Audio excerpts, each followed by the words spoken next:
Dans le précédent épisode, on avait parlé des coulisses de Thor. Aujourd'hui, on va parler du dernier des premiers Vengeurs, même si chronologiquement c'est le premier Vengeur. Mais cela dit, chronologiquement, Thor est né avant lui.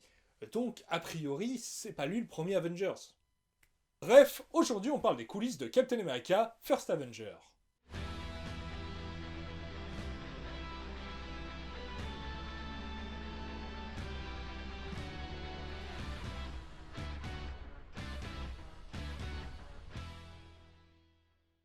Captain America est l'un des tout premiers super-héros créés par Marvel. D'ailleurs à l'époque ça s'appelait pas Marvel. Il fut créé par Joe Simon et Jack Kirby à l'aube de la Seconde Guerre mondiale.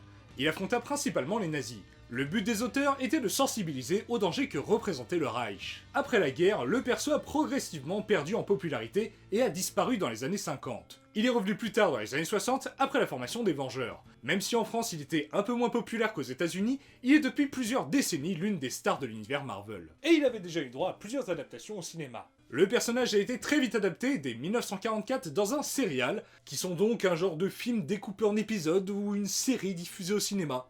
Un peu compliqué à expliquer, je vous recommande Wikipédia. Plusieurs décennies plus tard, en 1979, Universal a produit 2 téléfilms pour CBS. En 1984, Marvel a vendu les droits à Canon, puis 5 ans plus tard, les droits sont partis chez 21st Century Film Corporation, aucun rapport avec la Fox, qui a produit un film sorti en 1990. Film que je n'ai pas vu, mais qui a l'air très kitsch. Et depuis, plus rien avant le MCU. Parlons donc du film de 2011 qu'il introduit dans le MCU. Comme pour Thor, Marvel a lancé le développement de Captain America à peu près en même temps que celui de Iron Man et l'incroyable Hulk, même si le développement était moins actif. Marvel a confié à l'hiver 2006 l'écriture d'un scénario de film Captain America à David Self.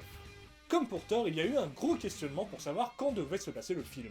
En effet, le héros dans les comics a été créé lors de la Seconde Guerre mondiale et affronté les nazis. Mais le but était de l'inclure dans les Avengers à notre époque. Du coup, ils ont hésité à créer le Captain du MCU de nos jours pour l'intégrer plus facilement aux Avengers. Mais comment trouver un prétexte à la création du Captain de nos jours et comment exploiter ses compagnons et vilains historiques venant des années 40? Cette question a posé pas mal de réflexions. Et la solution se trouve dans les comics. Dans les comics, pour le faire revenir une bonne décennie après son dernier épisode, il fut imaginé que Steve Rogers a fini congelé à la fin de la guerre et qu'il fut retrouvé décongelé au moment de sa réintroduction dans les comics.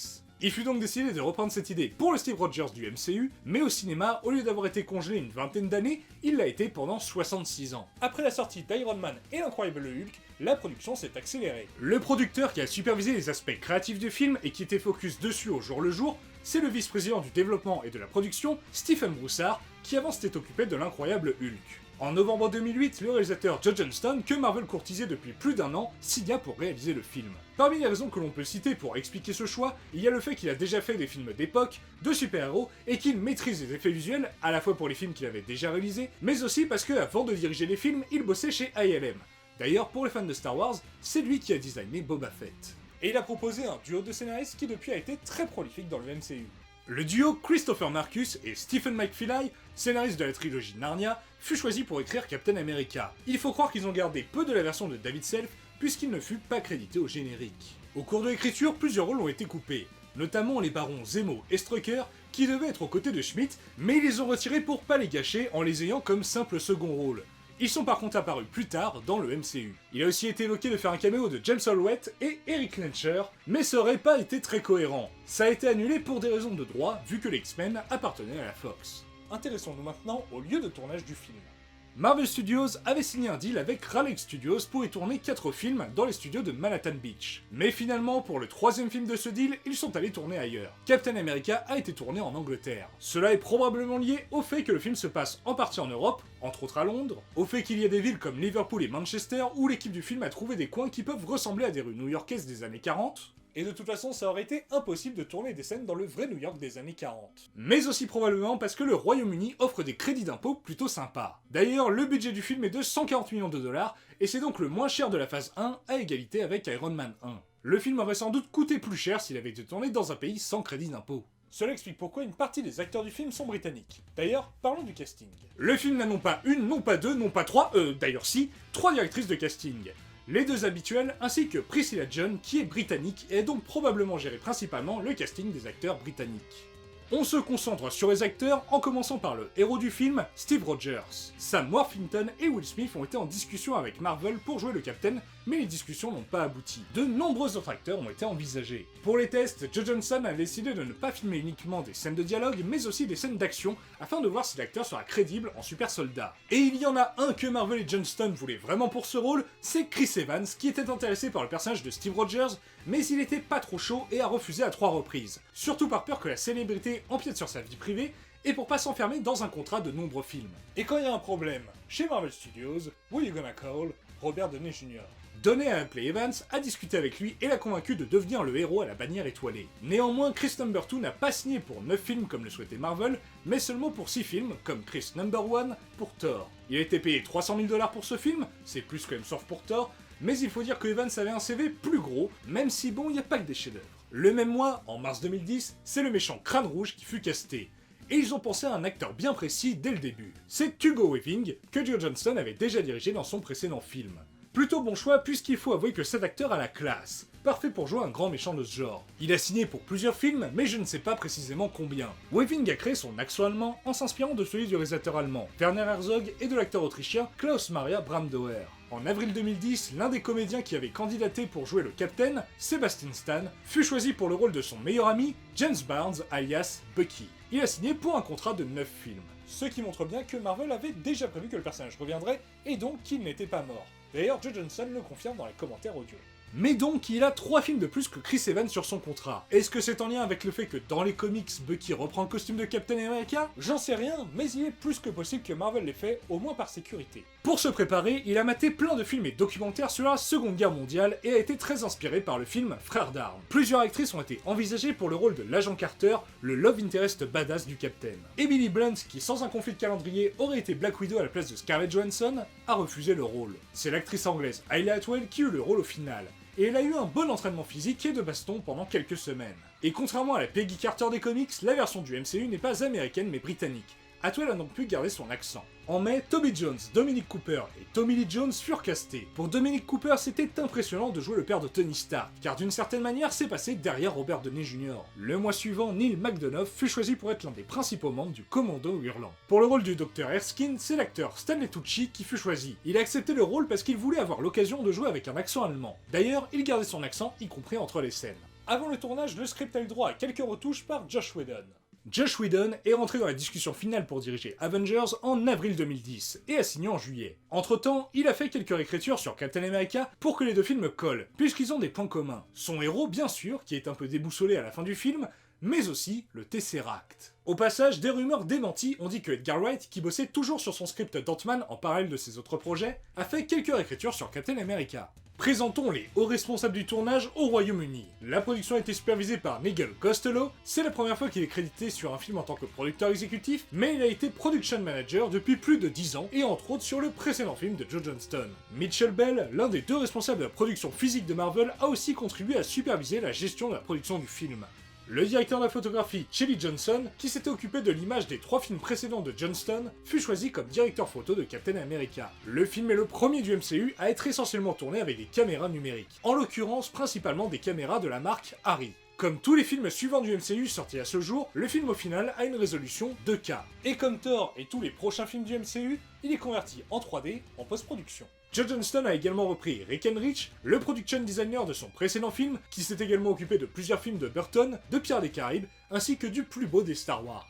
Les designs des locaux, véhicules et armes de l'Hydra, mais aussi du SSR, doivent sembler futuristes, mais tout de même réalistes pour l'époque. Ils se sont donc entre autres inspirés d'armes vraiment conçues par les nazis en les rendant plus futuristes, même si certaines étaient déjà assez futuristes pour l'époque. D'ailleurs, la voiture à 6 roues de Red Skull a été construite pour le film et elle roule. Les costumes ont été créés par Anna B. Shepard, qui a réutilisé dans ce film une tenue qu'elle avait conçue pour un autre film de la même époque. En effet, dans cette scène, la robe rouge de Peggy Carter avait été créée pour la comédienne Mélanie Laurent dans Inglourious Basterds, mais finalement, elle n'a pas été utilisée dans le film de Tarantino. Pour le costume du Captain, au début du film, ils ont copié celui des comics originaux, parce qu'il faut bien l'avouer, il est pas du tout réaliste. Donc comme costume de scène, ça passe, mais pour la guerre dans un film assez réaliste, faut un costume plus réaliste. Néanmoins, Johnston et Marvel Studios ne voulaient pas non plus d'un costume qui sort directement des vraies années 40.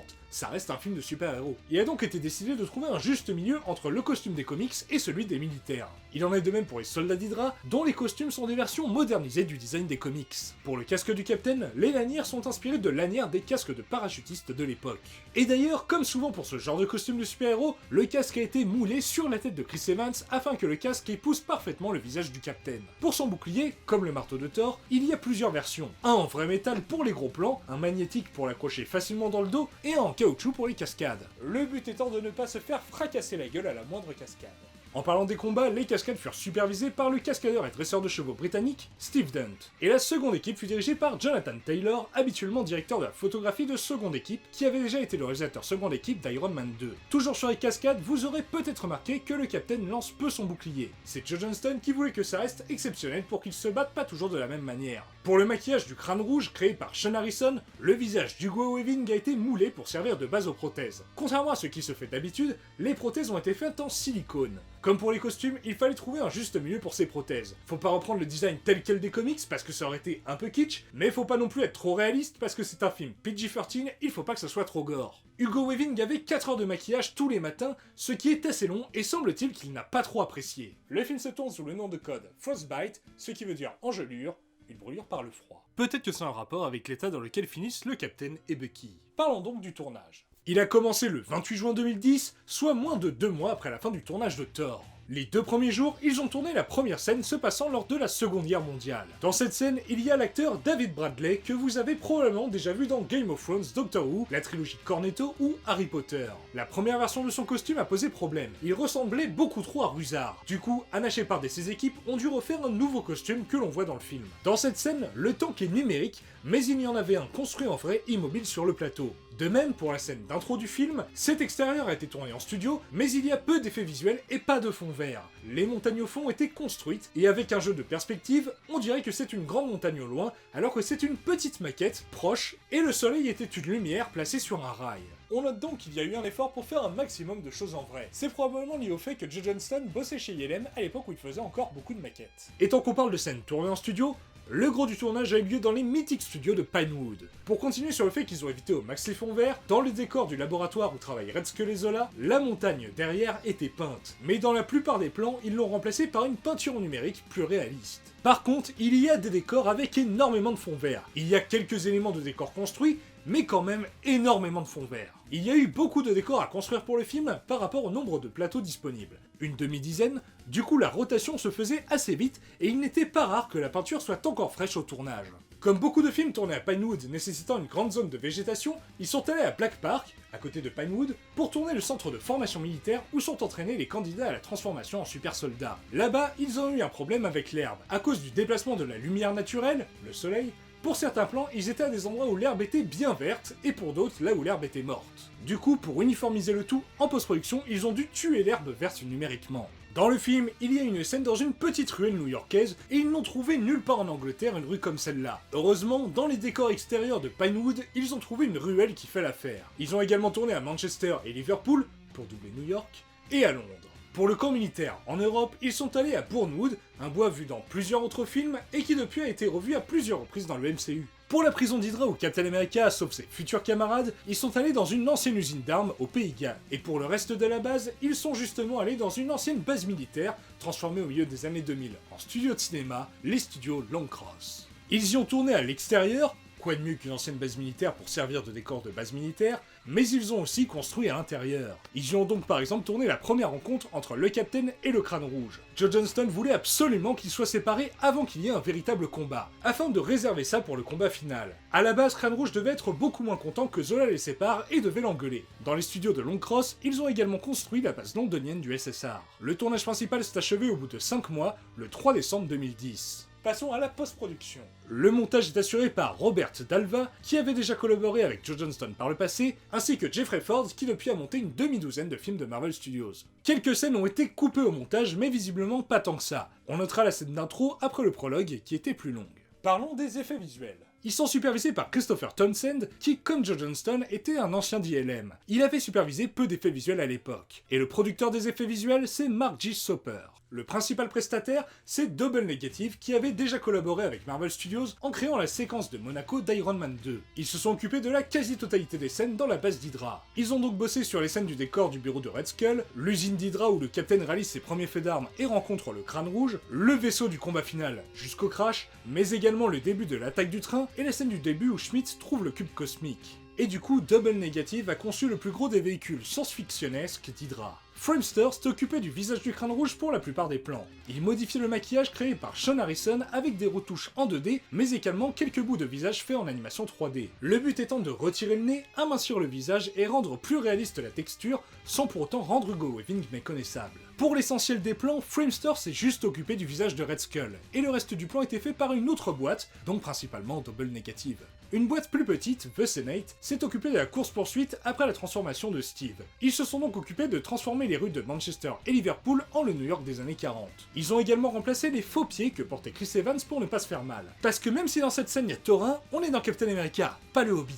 Vous ne le saviez peut-être pas, mais tous les prestataires d'effets visuels que j'ai cités pour l'instant sont britanniques. Ça a probablement un lien avec le fait qu'il y a pas mal de très bonnes boîtes dans le domaine outre-Manche, mais aussi au fait que souvent les crédits d'impôt et autres aides des films dépendent du nombre de personnes employées par le film dans le pays. Et donc faire les effets visuels là-bas, ça augmente le nombre de personnes qui bossent dessus, et donc ça peut faire monter les aides. La boîte allemande Trickster a créé le gros de la scène du train avec la mort, ou plutôt chute, de Bucky, ainsi que la scène de flashback sur la transformation de Crâne Rouge. Ces plans ont été tournés sur fond vert sans vraiment savoir quoi en faire ensuite. A l'origine, ils pensaient convertir ces images en noir et blanc. La boîte australienne Fuel, qui avait bossé sur les 2 derniers films du MCU, a fait la course-poursuite en moto vers la base d'Hydra. Ils ont également fait des retouches sur la scène d'intro du film où on découvre le vaisseau d'Hydra, ils se sont également occupés de la salle de spectacle de la séquence propagande du Captain, et ils ont fait les 2 scènes aquatiques du film. Et divers boîtes d'effets visuels californiennes se sont partagées diverses scènes. Method s'est occupé de la séquence de l'avion, Luma, qui avait créé entre autres le destructeur d'Antor, s'est occupé du port à la fin de la course-poursuite entre Captain America et Thorin et Kutchen.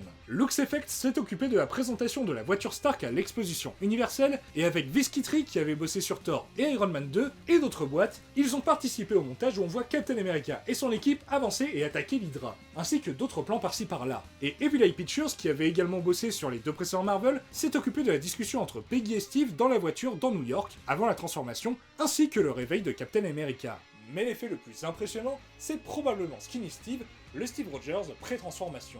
Pendant un moment, ils pensaient à prendre 2 acteurs, mais ils ont préféré utiliser les effets visuels. Pour tourner ces scènes, à chaque fois il fallait tourner chaque plan où on voit le visage de Steve, une fois normalement avec Chris Evans, une fois avec Evans seul devant un fond vert, une fois sans Chris Evans, une fois avec juste le décor, et une fois avec une doublure, Linder Dini. Et bien sûr, derrière, il y a un gros travail de post-production qui a été effectué par la boîte américaine Lola VFX. Spécialisée dans la chirurgie esthétique numérique, on les a retrouvés plus tard dans d'autres Marvel. Et au passage, Lola s'est également occupé du visage de Crâne Rouge dans quelques plans. Suivant les plans, la manière de faire varie.